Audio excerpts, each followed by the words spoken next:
Buddy Wallace. I'm 5'11", 170 pounds in the welterweight fight division. I fight at a Last Stand Fight Team out of my hometown, Oakdale, California. I fell in love with this sport about my senior year in high school. I watched a lot of the Ultimate Fighter shows and wrestled and stayed busy in the athletics, so I knew I wanted to do that once I was done. My favorite strike would have to be a straight right. It's basic, but it's the most effective. And my favorite submission would be a rear naked choke. That's how I finished most of my opponents. I believe my father was a big inspiration. He got in a lot of trouble when he was young with fighting and problems with authority. So I knew it ran in my blood, and I wanted to turn a negative into a positive. Early on in my career, I liked taking opponents to the ground, used my wrestling background, but since I've developed my stand-up with my team, I really like to bang it out, put a show on for the crowd. For me, to be a fighter is just a bonus.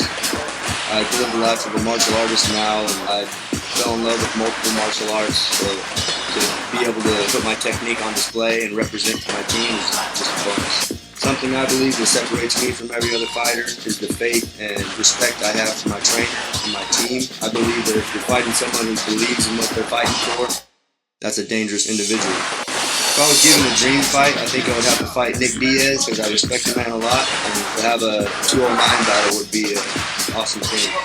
Something I'd really like to be remembered for at the end of my career would be that I never backed down, I never showed weakness, and I was always a gamer ready to fight and represent for my hometown. Oakdale, bud. Now introducing Lamar, Lion King. How did I get into this sport? Well, it's very interesting. One of my old teammates was training at Oakdale M.M.A. and just invited me down to work out. I was actually fighting fires for the forestry department at the time. Kind of just came down, started working out with the guys, and just fell in love with it, and the rest is history. Who inspires me? I would have to say that'd be my father, the man who's always been there for me, no matter any problems he was having in his life or anything he had to go through. You know what I'm saying? Just always, being there mentally if he couldn't be there physically. Always been an impactful person in my life. What does it mean to be a fighter? To me, I'd have to say it means win, lose, or draw, you give it 100%. You come ready. Winning and losing is not how you should dictate a fighter. Man, I've seen some guys that have horrible records that just are fighters and they just push to the limit every time. They're so exciting, and you know that they believe in what they're doing and they are not cheating the fans or their opponent with their effort. And that's what a fighter is. Do I prefer to stand on my punch or take them to the ground? I'm a wrestler by trade, so of course I just love taking people down, slamming them, big slams, but as I've developed my hand game, I love putting some hands and some feet. Well, my favorite strike to use would probably have to be my left hook and left uppercut. I like using my front hand to set up the power. I like to use a little speed in there too. I can use a little speed and a little power. Round man, I like attacking the net. So I struck a couple people out. So. Strengths are, what do you feel needs improvement?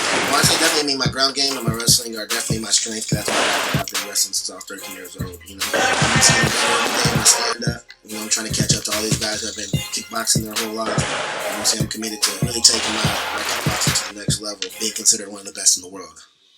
My ultimate goal in MMA is just to sustain a good career where people respect me as a championship level fighter, a champion level effort. I want every fan to never feel robbed by me. Anytime they paid money to see me, I want them to feel that I gave them every cent of that dollar.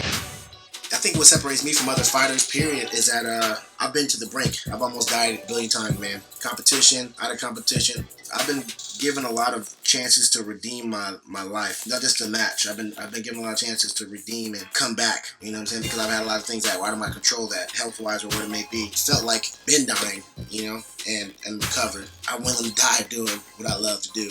It's worth it to me.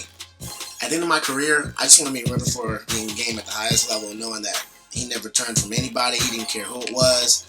If anyone looks at my background, they'll see, man, I've never been afraid to fight anyone. I've fighted guys with 16 fights when I had 2, 3, 4 fights. I love to fight, and I want people to know that about me, that he doesn't care. He's not here to pad a record. He's not here to do anything except for fight.